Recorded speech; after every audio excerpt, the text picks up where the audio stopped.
Museum of Contemporary Art in Sydney at the moment. It's called The Mirrored Years, and it's a retrospective of the work of the Japanese artist Yayoi Kusama. Yayoi Kusama was born in 1929. She moved to New York in the 1950s, and in 1966 her work was shown at the Venice Biennale, a work called Narcissus Garden, which had 1,500 mirrored spheres in the gardens outside the main pavilion. Today, at the age of 80, Yayoi Kusama is back living in Japan, and she's still producing vigorous new work. At her show at the Museum of Contemporary Art, Lynn Gallagher is there with the curator Judith Blackall. Part of this job for Judith involved asking Sydney-siders to donate furniture to the MCA that would then be covered with polka dots.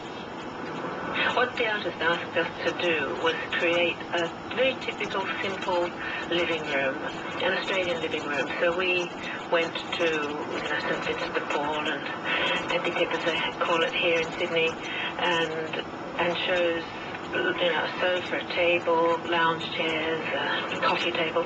We aimed for the 60s, sort of a period type. The artist didn't want it to be super smart. It just has to be comfortable, inviting, familial. And what she's done is put UV lights, these black fluoros, all around the space, and covered everything in fluorescent polka dots. There are 150,000 fluorescent polka dots in that space downstairs. It hails back to an illness that she suffers of visions and hallucinations. As a child, she would see polka dots. She'd have visions.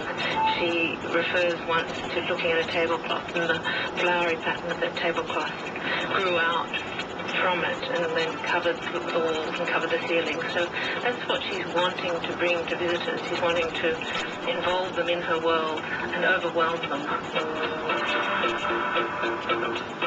One day, I was looking at a red flower pattern tablecloth on a table. And then, when I looked up, I thought,